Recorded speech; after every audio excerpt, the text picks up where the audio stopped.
Hello everyone, welcome back to my बुकलो। तो आज हमारा है 12 अप्रैल का करंट अफेयर। आइए क्वेश्चन नंबर 1 देखते हैं। क्वेश्चन नंबर 1 क्या लिखा हुआ है? Recently which regulatory agency has released the guidelines on the setting up on digital banking unit DBU? Okay, हाल ही में किस नियामक एजेंसी ने डिजिटल बैंकिंग इकाइयों डीबीयू की स्थापना कर दिशा निर्देश जारी किए हैं? तो इसका उत्तर है आपका ऑप्शन नंबर ए, आरबीआई। क्या इसका आंसर है आपका? इसका आंसर है आपका आरबीआई। ओके, चलो अब इससे रिलेटेड मैं आपको एक दो सवाल बताता हूं कि इंश्योरेंस की स्थापना किसने की थी। ओके, इंश्योरेंस की इसकी स्थापना की थी आईआरडीआई ने। ओके, और जो आपके स्टॉक मार्केट है, स्टॉक मार्केट की, ओके, स्टॉक मार्केट किसके द्वारा संचालित किया जाता है? इन शॉर्ट में ये बोलना चाहता हूं आपसे, ये किया जाता है सेबी के द्वारा। ओके, किसके द्वारा? सेबी के द्वारा। और इंश्योरेंस आपका किसके द्वारा संचालित किया जाता है? आईआरडीआई के द्वारा। और जितने भी बैंकिंग यूनिट्स और जितने भी बैंकिंग यूनिट्स हैं वो सबके सब आरबीआई द्वारा संचालित किए जाते हैं। और जो आपके टेलीकम्युनिकेशन है, जो आपके टेलीकम्युनिकेशन है, ओके, टेलीकम्युनिकेशन, वो सब संचालित किए जाते हैं ट्राई द्वारा। Okay, try. अब देखो यहाँ पर ट्राई से एक इंपॉर्टेंट न्यूज है, मैं आपको बता देता हूँ, यह आप लोग ध्यान में रखिएगा। आप लोग ने बहुत बार मूवीज के अंदर देखा होगा कि जो पुलिस होती है, जो भी डिफेंस वाले होते हैं, वो लोग किसी भी इंसान के मोबाइल से उसका लोकेशन खोज सकते हैं। मतलब उनके पास अगर उनका मोबाइल नंबर है या फिर उसका आईपी एड्रेस है या फिर उसका आईएमईआई नंबर है तो वो लोग किसी का भी लोकेशन जान सकते हैं। तो ये सब वो लोग कैसे प्राप्त करते हैं? तो एक सॉफ्टवेयर आता है जिसका नाम होता है ट्राई सॉफ्टवेयर। क्या नाम होता है? उस सॉफ्टवेयर का नाम ही होता है ट्राई। ओके, उस सॉफ्टवेयर का नाम ही होता है ट्राई। ओके, कोई दिक्कत आपको यहाँ पे? उस सॉफ्टवेयर का नाम ही होता है, क्या होता है? उस सॉफ्टवेयर का नाम होता है ट्राई। ओके, अब ट्राई क्या काम करता है? देखो, ट्राई ना एक स्पेशल फीचर अलाउड करता है पुलिस वालों को। समझो पुलिस डिफेंस या फिर इंडियन डिफेंस सिस्टम को वो क्या होता है? सपोज यहाँ पे 4 टावर लगे हुए हैं। ओके, यहाँ पे 4 टावर लगे हुए हैं। ये कोऑर्डिनेट्स बताता है। क्या बताता है? ये कोऑर्डिनेट्स दिखाते हैं। ये कोऑर्डिनेट्स के रूप में काम करता है। सपोज अगर ये लोग किसी गाड़ी का पीछा कर रहे हैं, वो कार अगर यहाँ पर है, वो कार अगर यहाँ पर है, तो वो कोऑर्डिनेट्स कैसे बताएगा? वो कोऑर्डिनेट्स दिखाएगा कि इन दोनों टावर के यहाँ से ये कार कितना दूर है, ये कार कितना दूर है। तो ये जो लोकेशन ये लोग को मिलेगी, ये जो लोकेशन ये लोग को मिलेगी, ये लोकेशन इससे और इससे कितना दूर है ये भी मालूम पड़ेगा। या फिर अगर पुलिस की जीप यहाँ पर है तो उनको ये भी मालूम पड़ेगा कि उनकी लोकेशन से वो गाड़ी कितनी दूर है। समझ गए कि उनकी लोकेशन से वो गाड़ी कितनी दूर है, ये भी उनको मालूम पड़ता रहेगा। ये काम होता है ट्राई सॉफ्टवेयर का। समझ गए? कोई दिक्कत आपको यहाँ पे? आई होप कि आपको अच्छे समझ में आ गया होगा। ओके, देखो यहाँ पे क्या लिखा है? Security and exchange board of India अर्थात सेबी। ओके, ये आपके स्टॉक मार्केट को संचालित करता है। देन आपका सीसीआई। मेरा आपसे सवाल है कि इसके अध्यक्ष कौन है और इनके अध्यक्ष कौन है और इनके अध्यक्ष कौन है? इन चारों के अध्यक्ष का नाम, इनके अध्यक्ष का नाम तो आपको नोट में मिल जाएगा। बाकी इन तीनों के अध्यक्ष का नाम अच्छा आप मुझे कमेंट सेक्शन में बताइए। ओके, चलो देखो यहाँ पर क्वेश्चन नंबर 2 क्या लिखा हुआ है? Who among the following has been honoured with the Sant Namdev national award for the year 2021? निम्नलिखित में से किसे वर्ष 2021 के संत नामदेव नेशनल अवार्ड से सम्मानित किया गया है? आप इसका उत्तर दीजिए। इसका उत्तर क्या है? इसका उत्तर है एएस दौलत को। किसको? एएस दौलत जी को संत नामदेव अवार्ड से सम्मानित किया गया है। ओके, चलिए अब अगर अवार्ड की बात है तो मैं आपको 2-4 अवार्ड भी लिखवा देता हूं। Sant Namdev award 2000, wait wait wait, ये ना 2020 में मिला था इनको। वेट, ये 2020 के हैं, 2021 के आपके हैं सत्यपाल मलिक। ओके, चलो बाय बाय मिस्टेक मैंने आपको ये लिखवा दिया। आपका आंसर है ऑप्शन नंबर ए। ओके, इनको भी संत नामदेव अवार्ड मिल चुका है लेकिन इनको 2020 में मिला है एएस दौलत को, और इनको 2021 में मिला है। समझ गए? चलो अब इसके बाद में मेरा आता है कि 56वां ज्ञानपीठ अवार्ड किसको मिला है था? 56वां Jnanpith award, 56th Jnanpith award 2020।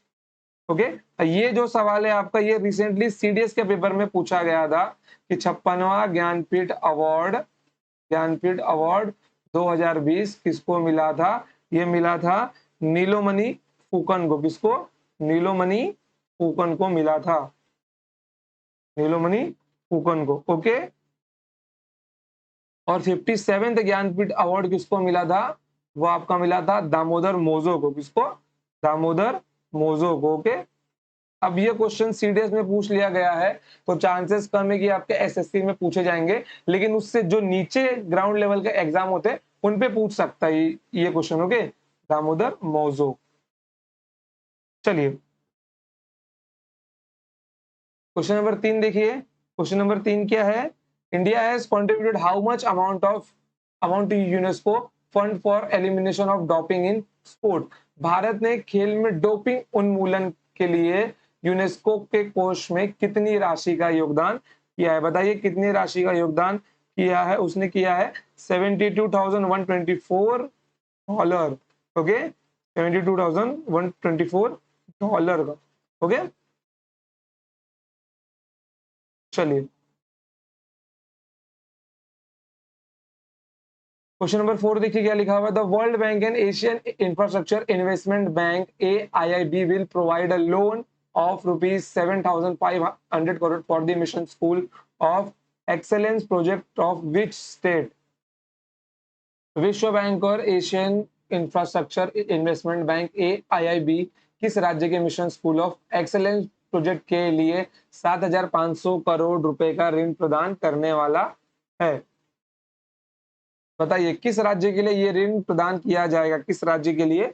Gujarat राज्य के लिए। गुजरात राज्य के लिए। ओके, अगर हम लोग यहाँ पर जो मिशन चलाए जा रहे हैं, अगर इनसे रिलेटेड कुछ मिशन और देख ले, जैसे कि एक मिशन है आपका स्कूल चलो अभियान। क्या है वो? स्कूल चलो अभियान। स्कूल चलो अभियान। ओके, ये यूपी द्वारा लागू किया गया था। देन स्कूल हेल्थ क्लिनिक, आपका स्कूल हेल्थ क्लिनिक, यह आपका दिल्ली द्वारा लॉन्च किया गया था। एक म्यूजिक बग भी है, एक म्यूजिक बस भी है जो दिल्ली द्वारा चालू किया गया था। और एक आता है, और इसके अंदर अभी आपका एक इंपॉर्टेंट नाम दिया गया है वर्ल्ड बैंक के बारे में। किसके बारे में? वर्ल्ड बैंक के बारे में। तो हम लोग देख के लेते कि वर्ल्ड बैंक क्या है। मतलब कि वर्ल्ड बैंक का हेडक्वार्टर कहाँ पर है बताइए, और इसकी स्थापना कब हुई थी? जिस किसी भी संस्था का नाम दिखाई दे, एक बार उसके बारे में अच्छे से पढ़ लो। अगर आपने पढ़ा भी है तो भी आपको वो क्या होगा, याद रहेगा। समझ गए? जैसे कि यहाँ पे दो संस्था का नाम है, एक है वर्ल्ड बैंक और एक है आपका AIIB। समझ गए? तो आज हम इन दोनों के बारे में अच्छे से पढ़ते हैं। देखिए वर्ल्ड बैंक की स्थापना कब हुई थी? इसकी स्थापना हुई थी 1945 को। ओके, और इसका हेडक्वार्टर कहाँ पर है? इसका हेडक्वार्टर है वॉशिंगटन DC में। कहाँ पर है? Washington DC। वॉशिंगटन DC में है। ओके, इसके प्रेसिडेंट कौन है? इसके प्रेसिडेंट है डेविड मालपास। कौन है? David Malpass. अच्छे से नोट्स बनाते रहिए। चलिए, डेविड मालपास। और अब आते हैं, हम लोग बात करते हैं AIIB की। किसकी? AIIB संस्था की, एशियन इंफ्रास्ट्रक्चर इन्वेस्टमेंट बैंक की बात करते हैं हम लोग। देखिए यहाँ पर इसकी स्थापना कब हुई थी? इसकी स्थापना हुई है 2016 में। इसका हेडक्वार्टर कहाँ है? इसका हेडक्वार्टर है बीजिंग, चाइना में। कहाँ पर है? बीजिंग, चाइना में है। ओके, बीजिंग, चाइना में। इसके चेयरमैन कौन है? जिन लुकुन। क्या नाम है उनका? जिन लिकुन। ओके, चलो, आई होप कि आपको ये इंफॉर्मेशन आपने अपने माइंड में स्टोर कर ली होगी। अब आते हैं सवाल कि आपसे मैं पूछता हूँ, गुजरात का सीएम कौन है? गुजरात का सीएम कौन है? बताइए गुजरात का सीएम कौन है? इनका नाम क्या है? आचार्य देवव्रत। क्या नाम है इनका? नाम आचार्य देवव्रत। ओके, और वेट, ये तो यहाँ के गवर्नर का नाम है, सॉरी। मैं भी कंफ्यूज हो गया। ओके, यहाँ के सीएम का नाम क्या है? यहाँ के सीएम का नाम है भूपेंद्र पटेल। भूपेंद्र पटेल, कंफ्यूजन में कुछ भी लिख रहा हूँ। ओके, भूपेंद्र पटेल। यहाँ की विधानसभा में कितनी सीटें हैं बताइए? यहाँ की विधानसभा में कितनी सीटें हैं? 182 सीटें हैं। समझ गए? यहाँ के सीएम कौन है? भूपेंद्र पटेल। और यहाँ के गवर्नर कौन है? यहाँ के गवर्नर है आचार्य देवव्रत। चलिए तो बढ़ते हैं आगे। क्वेश्चन नंबर 5वां देखिए।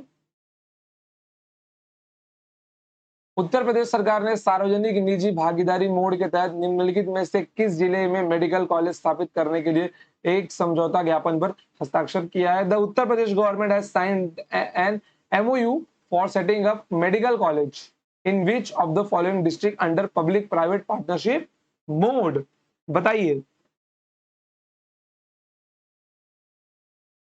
बताइए किस सार्वजनिक निजी भागीदारी मोड के तहत, क्या नाम है उसका? किस एमओयू के तहत उन्होंने साइन किया, उसका नाम क्या है? संभल और महाराजगंज। क्या नाम है? संभल है महाराजगंज।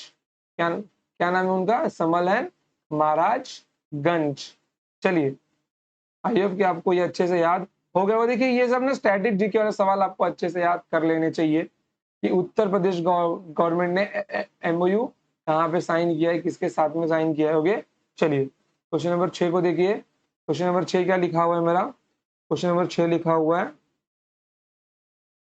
विच government ministry has partnered with India post for door to door delivery parcel? Parcel की डोर टू डोर डिलीवरी करने के लिए किस सरकारी मंत्रालय ने इंडिया पोस्ट के साथ साझेदारी की है? किस मिनिस्ट्री ने? बताइए किस मिनिस्ट्री ने? Ministry of railways. ओके किसने? मिनिस्ट्री ऑफ रेलवेज ने की है। किसने की है? Ministry of railways. Okay ministry of railways ने की है। ओके मिनिस्ट्री ऑफ रेलवेज ने इंडिया पोस्ट के साथ में क्या किया है? पार्टनरशिप की है। किसके लिए? डोर टू डोर डिलीवरी के लिए। अगर यहाँ पे मैं आपसे पूछूं कि मिनिस्ट्री ऑफ रेलवेज ने और कितने मिशन की, मतलब और कितने योजना की है, तो यहाँ पे एक का नाम लिखे आप लोग, मिशन अमानत। ओके मिशन अमानत भी रेलवेज के द्वारा ही चालू चालू किया गया था। मिशन आहत। ओके मिशन आहत, मिशन आहत। देन उसके बाद में मिशन टिकट उपलब्ध, मिशन टिकट उपलब्ध, मिशन टिकट उपलब्ध। देन उसके बाद में रेलवेज में जोन कितने हैं? रेलवेज के 18 जोन है। ओके कितने जोन है इसके? 18 जोन है। चलिए देन उसके आगे क्वेश्चन नंबर 7।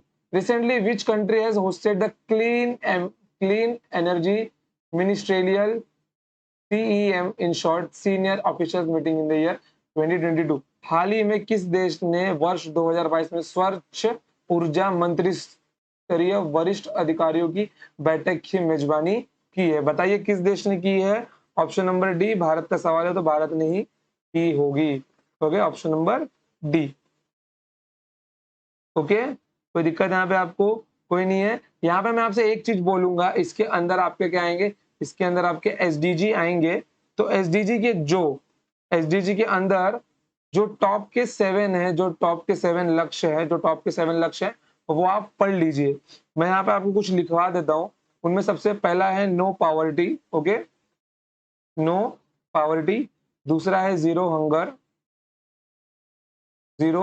हंगर। तीसरा है गुड हेल्थ। ओके देन है क्वालिटी एजुकेशन, क्वालिटी एजुकेशन। फिर उसके बाद में जेंडर इक्वेलिटी है, जेंडर इक्वेलिटी है। ओके जेंडर इक्वेलिटी है। और दो और है जिनका नाम आपको बताना है।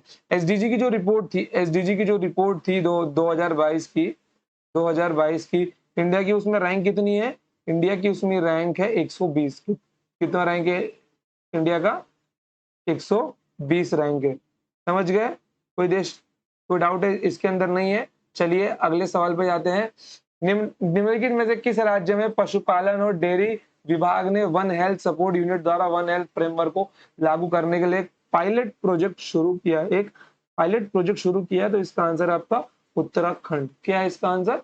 उत्तराखंड है। ओके चलिए क्वेश्चन नंबर 9 को देखिए। Tata steel foundation TSF has signed an MOU with which of the following government to set up Industrial Training Institute ITI? Tata Steel Foundation has signed an MOU with which of the following government to set up industrial training institute. Tata steel foundation ने औद्योगिक परीक्षण संस्थान ITI की स्थापना करने के लिए निम्नलिखित में से किस राज्य के साथ एक समझौते ज्ञापन पर हस्ताक्षर किया है? तो इसका आंसर है झारखंड के साथ। किसके साथ? झारखंड के साथ। चलिए पढ़ते हैं क्वेश्चन नंबर 10 के ऊपर। देखिए क्वेश्चन नंबर 10 क्या है आपका। एक काम करते हैं, इसके अंदर कुछ और जानकारी लिखवा देता हूं, नहीं तो क्वेश्चन आपका आधा ही छूट जाएगा। ओके, अभी हम लोग झारखंड के बारे में देख रहे हैं। तो झारखंड में कहां पे स्थापित होने वाला है? ओके, ये जो आपका संस्थान बनने वाला है ये कहां पर बनेगा? आपका बनेगा ये चंदील पर। कहां पर बनेगा ये? चंदील झारखंड में। कहां पर? चंदील झारखंड में। ओके, चलो फिर उसके बाद में अभी अभी झारखंड में एक और नया चीज लागू हुआ है वहां की गवर्नमेंट द्वारा, she auto stand. Sorry she auto stand. ये जो नया आपका काम किया गया है शी ऑटो स्टैंड वाला, जैसे ही झारखंड में आईटीआई की स्थापना की जा रही है टाटा स्टील फाउंडेशन के साथ में मिलके, वैसे ही शी ऑटो स्टैंड की स्थापना कहां पे हुई है? तिरुपति में हुई है। ओके, बाय मिस्टेक मैंने झारखंड निकल गया। ओके, फिर उसके बाद में मैं अगर आपसे यहाँ पे बोलूँ कि हेरिटेज पार्क की स्थापना कहाँ पे हुई है? बताइए, हेरिटेज पार्क की स्थापना कहाँ पे हुई है? हेरिटेज पार्क की स्थापना कहाँ पे हुई है? दिल्ली में हुई है। कहाँ पे हुई है? दिल्ली में हुई है। और जो आपका फर्स्ट मेडिकल सिटी है, फर्स्ट मेडिकल सिटी, इसकी स्थापना कहाँ पे हुई है? पुणे में हुई है। कहाँ पे हुई है? पुणे में हुई है। देन फर्स्ट राष्ट्रीय रक्षा यूनिवर्सिटी, फर्स्ट राष्ट्रीय रक्षा यूनिवर्सिटी, बताइए इसकी स्थापना कहां पर हुई है? फर्स्ट राष्ट्रीय रक्षा यूनिवर्सिटी, बताइए इसकी स्थापना कहाँ हुई है? गांधीनगर में हुई है। अब बताइए कि गांधीनगर कहां पर है मेरा? ये किस राज्य के अंदर आता है? एंड फर्स्ट विश्व शांति केंद्र, world peace centre, first world peace centre, ये मैंने आपको बताया है। फर्स्ट वर्ल्ड पीस सेंटर की स्थापना कहां पर हुई है? और आप इसके चेयरमैन का नाम बताइए। इसकी स्थापना कहां पे हुई है? गुरुग्राम में हुई है। ओके, चलिए तो क्वेश्चन नंबर 10 देखिए। क्वेश्चन नंबर 10 क्या लिखा हुआ है? क्वेश्चन नंबर 10 मेरा लिखा हुआ है, which country photographer Amber Bracken photo titled Kamloops residential school has won the world press photo of the year award 2022?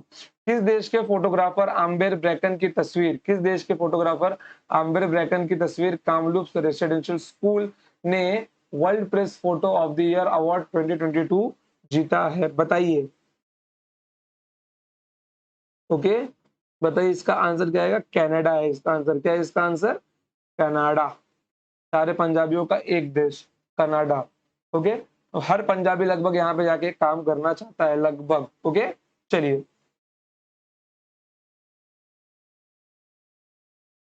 Question number 11 देखो क्या लिखा हुआ है, which of the following has launched an anti human trafficking cell to improve effectiveness in tracking causes of human trafficking and raising awareness among women and girls? मानव तस्करी के मामलों से निपटने और महिलाओं और लड़कियों के बीच जागरूकता बढ़ाने के प्रभावशीलता में सुधार के लिए निम्नलिखित में से किसने एंटी ह्यूमन ट्रैफिकिंग सेल शुरू किया है? तो इसका आंसर क्या है आपका? बताइए इसका आंसर है आपका option number A, national commission of women. National commission of women. Okay, देखो अब इससे क्या है कि एंटी ह्यूमन ट्रैफिकिंग क्या होती है? ह्यूमन ट्रैफिकिंग इन शॉर्ट क्या होता है? जहां पे लड़कियों को उठाकर, ह्यूमन लिखा गया है लेकिन इसमें ज्यादातर नुकसान लड़कियों को ही होता है।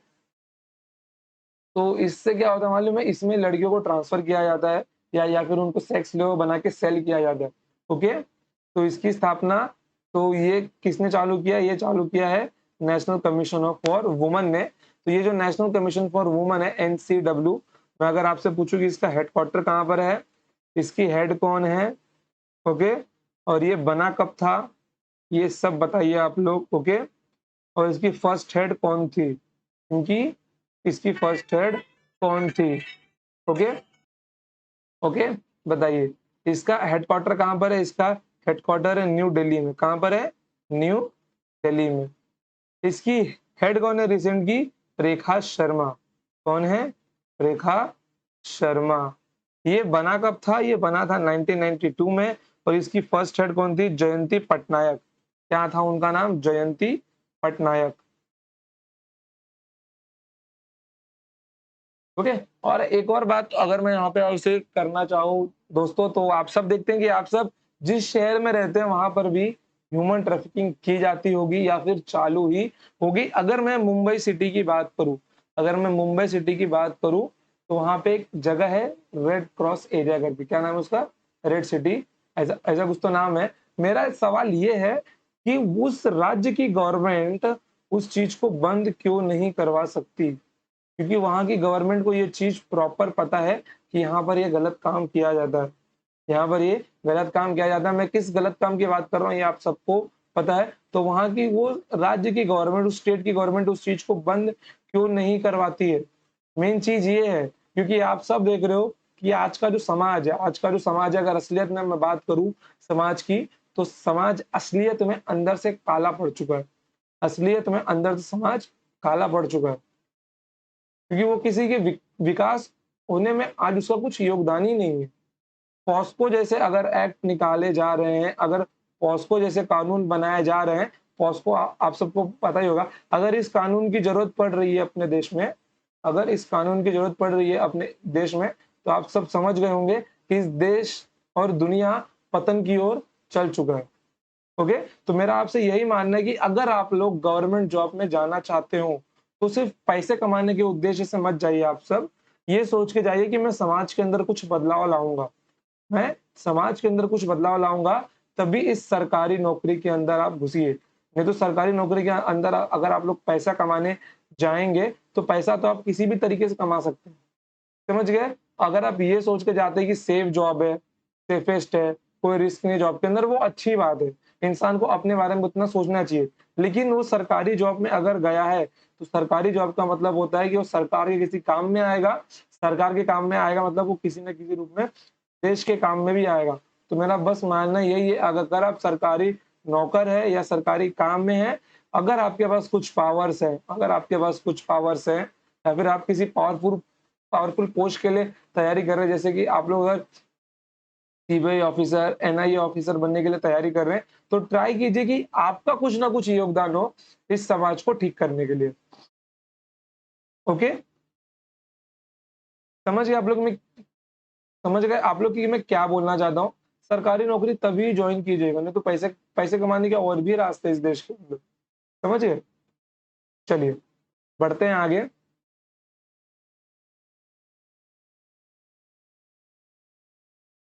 क्वेश्चन नंबर 12 देखो यहाँ पर। क्वेश्चन नंबर 12 क्या है यहाँ पर? Recently which country has launched new earth observation satellite Gaofen 3? Gaofen 3 किसने लॉन्च किया है? गोपेन 3 किसने लॉन्च किया है अर्थ का अवलोकन करने के लिए? बताइए किसने लॉन्च किया है? चाइना ने लॉन्च किया। किसने लॉन्च किया है? चाइना ने लॉन्च किया है। चलिए अगले क्वेश्चन पे चलते हैं। Every year the central reserve police force CRPF day, valour day और शौर्य दिवस कब मनाया जाता है? बताइए कब मनाया जाता है? ये मनाया जाता है 9 अप्रैल को। कब मनाया जाता है? 9 अप्रैल को मनाया जाता है। और खुशी की बात है कि 9 अप्रैल को मेरा जन्मदिन भी था। ओके। चलिए, तो हैप्पी बर्थडे टू मी और शौर्य दिवस। देखो यहाँ पे क्वेश्चन नंबर 14 क्या लिखा हुआ है आपका? क्वेश्चन नंबर 14 लिखा हुआ है which became the Hindi novel to get shortlisted for the International Book Prize? International Booker prize के लिए चयनित होने वाला पहला हिंदी उपन्यास कौन सा बन गया है? तो इसका आंसर मैं तो यहाँ हूँ बिल्कुल भी नहीं है। इस बुक को भी अवार्ड मिला है, लेकिन इंटरनेशनल बुकर का अवार्ड मिला है टॉम ऑफ सैंड को। इसको मिला है टॉम ऑफ सैंड को मिला है। क्वेश्चन नंबर 15 देखिए। Question number 15, 16। चलो क्वेश्चन नंबर 15 क्या है मेरा? निम्नलिखित में से किसने महिलाओं कारीगरों शिल्पकारों का प्रतिभा को प्रोत्साहन करने और उन्हें सही अवसर प्रदान करने के लिए अवसर की पहल की है? अवसर एक योजना है, बताइए किसने पहल की है? उसकी उसकी पहल किसने की है? इसकी पहल की गई है airport authority of India. Airport authority of India. Okay. चलिए आगे बढ़ते हैं। ये क्वेश्चन आपके लिए होमवर्क क्वेश्चन है। Question number 16। Khanjar 2022 is the 9th edition of joint special forces exercise between which countries? Khanjar 2022 किन देशों के बीच संयुक्त विशेष बल अभ्यास का 9वां संस्करण है। बताइए कि इसका उत्तर क्या होगा। This is your homework question, इसका आंसर आप कमेंट सेक्शन में मुझको बताइए। ओके, चलिए तो आज के लिए इतना ही, तो मिलते हैं नेक्स्ट टाइम। तब तक के लिए till then tata bye bye, जय हिंद जय भारत।